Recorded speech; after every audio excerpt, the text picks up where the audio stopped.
At 30,000 feet, a billionaire dies mid-flight. No sound, no weapon, no one moved. A perfect murder in the sky. Detective Daniel races to solve it, while Alina flirts with the pilot, annoys Daniel, and accidentally uncovers a secret that blows.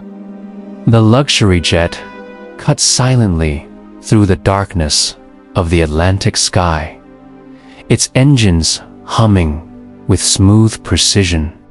Inside the private cabin, low amber lights cast a golden hue over the plush interiors, polished wood paneling, leather recliners, and a faint scent of citrus from the cabin air filters. There were 18 passengers aboard, all seated comfortably, most in conversation or quietly sipping wine. It wasn't just any flight. It was Viktor Reznov's 63rd birthday celebration. A billionaire real estate mogul known for his sharp tongue and sharper business instincts. Viktor had chartered the jet for a personal trip from New York to London, inviting only those he considered close. His adult children, a few trusted friends, his younger girlfriend, and his older sister, Viktor himself, sat in the center of the cabin, reclined in seat 9C, a wide leather chair, custom-built to his liking. He had insisted on it. Slightly isolated from the rows around it, his seat faced the long oval windows on the left side of the aircraft. His favorite spot.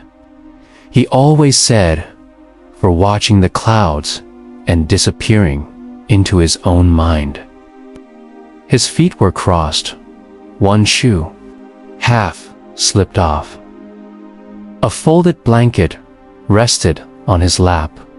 No one noticed the way his head had leaned slightly too far to the side.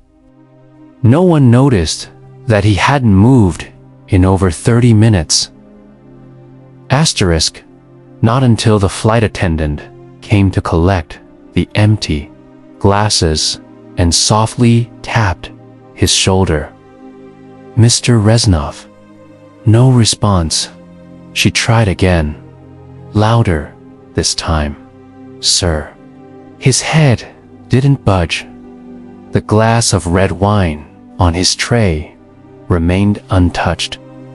The lip of the glass showed no smudge. The dark red liquid still clung to the side, undisturbed. The flight attendant leaned in, her voice dropping. Sir, are you all right? Her breath caught when she touched his wrist. Cold, rigid. The scream that followed was sharp, enough to cut the air in half. Passengers turned in their seats. Some stood. His daughter, Amanda, ran from the far row and gripped his shoulder. Dad, she said, voice cracking. Dad. It didn't take long for panic to take over.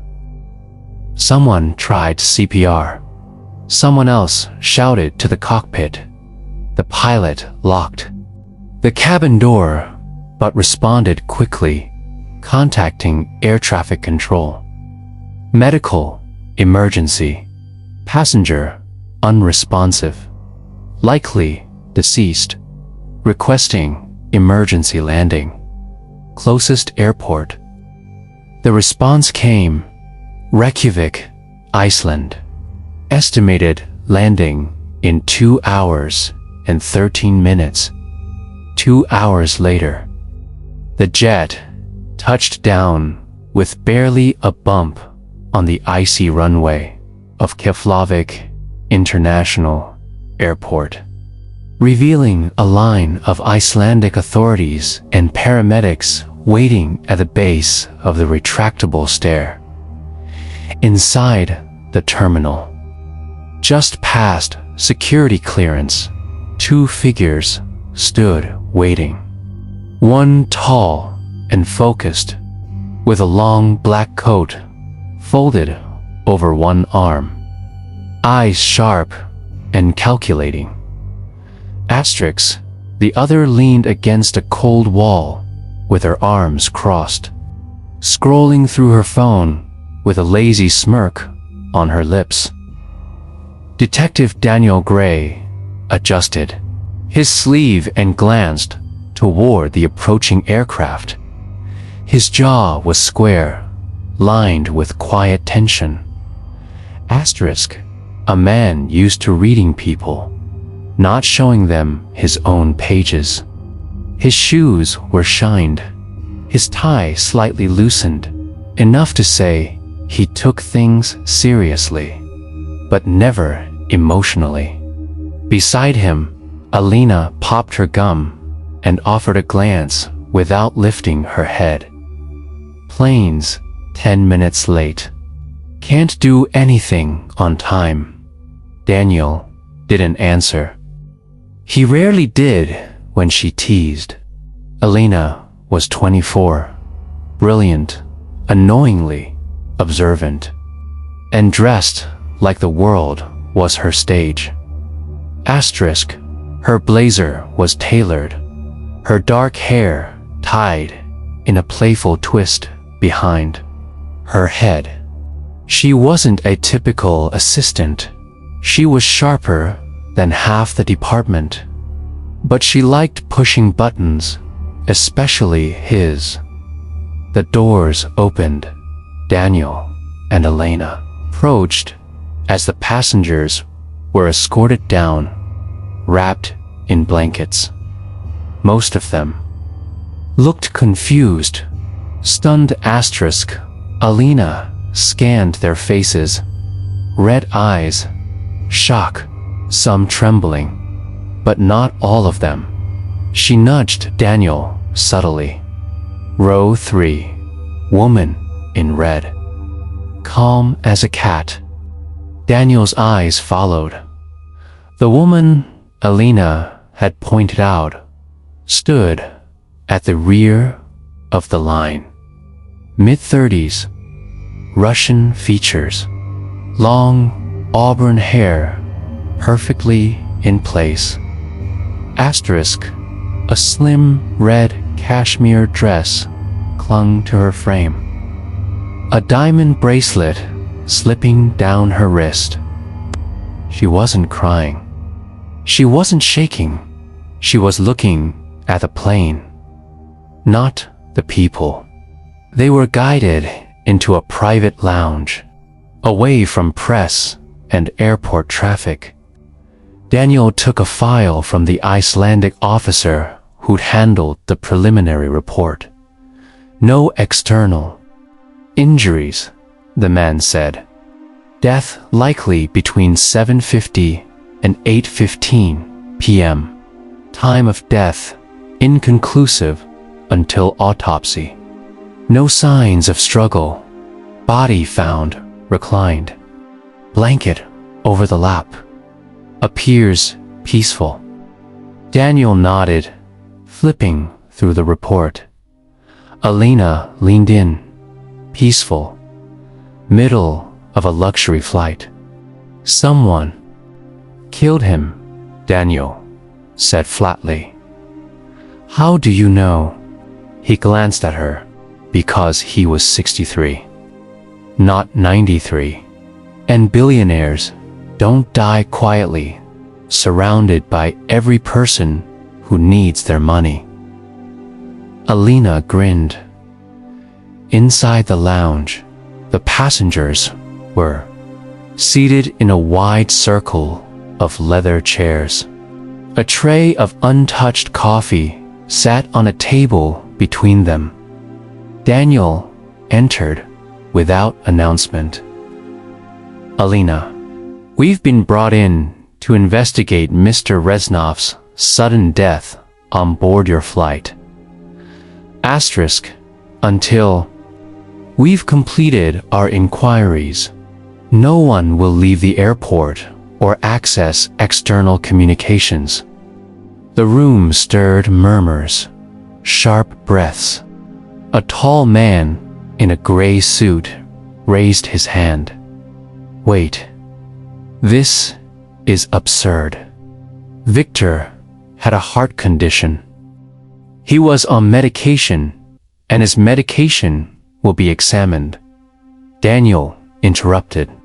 Until then, I'd ask you to remain cooperative. Alina stepped forward and passed around a sign-in sheet. Name, seat number, relationship to the deceased. We'll also be conducting personal interviews. Daniel turned toward the center of the room, in seat 9C. On the manifest, right where Victor had died, sat a folded blanket and a white carnation, placed quietly by someone before DISEMBARKING. Daniel studied the flower. He didn't like anything that looked too perfect, especially at 30,000 feet. Asterisk, the private lounge was quiet, with the weight of a billionaire's death pressing down on everyone, like the silence after a power outage. No phones, no laptops, just whispered condolences, nervous glances, and the distant hum of airport machinery beyond the frosted glass. Viktor Reznov's body had been transferred to a secure autopsy facility moments earlier, but his presence lingered. Like perfume in a locked room, Detective Daniel Gray stood in the center, arms folded, watching everyone like pieces on a chessboard. His assistant, Alina, sat on the edge of a low armrest, spinning a pen between her fingers and glancing between the passengers. They'd arranged for everyone to remain in the lounge until interviews could begin. The coffee had gone cold. Anya sat closest to the large window. She hadn't touched her drink. Her posture was straight, unnaturally so, as if held up by invisible strings. She wore a slim black silk dress and a navy trench coat with gold buttons. Her auburn hair brushed perfectly behind her shoulders. Asterisk, her face looked carved in marble. Beautiful, sharp, emotionless. She crossed one leg over the other, ankle tight, heel perfectly balanced. Alina leaned closer to Daniel and whispered behind her hand, "If I looked that calm after my billionaire boyfriend died mid-air, you'd call me the prime suspect." Daniel didn't respond, but his jaw flexed once, a tick Alina had learned to read as agreement. Anya turned her head slightly, her cold blue eyes scanning the room. Not in panic, not in grief. Observation, calculation. Daniel made a note. In his mental file, asterisk, sitting 2 seats away, was Marla, Victor's older sister. She wore a dark cardigan over a lavender blouse, her hands folded tightly around a beaded handkerchief. Her gray-streaked hair was pulled back into a loose bun. Her eyes were soft, sad, the kind of sadness that doesn't make a scene. Asterisk, she'd been quietly comforting Victor's adult children one by one, even pressing tissues into their palms. She looked like someone's kind aunt, not someone capable of hatred or betrayal. But Daniel had long since stopped trusting looks. There were 18 passengers total. Victor's adult children, Amanda, 36, who handled PR for his empire, Jordan, 31, who managed the European investments, and Casey, 29, an artist who lived off the trust fund. They sat together in one corner, whispering. Amanda had cried the most. Casey stared blankly at a wall. Victor's business partners included Arthur Bell, an aging lawyer with eyes like glass marbles, and Julian Kim, a luxury property developer who kept adjusting his Rolex every time someone brought up the will. Victor's longtime friend, Max Weinberg, a retired military officer, sat in complete silence, hands clasped between his knees, as if trying to will himself invisible. The others were family friends, personal assistants, one private doctor, and a bodyguard.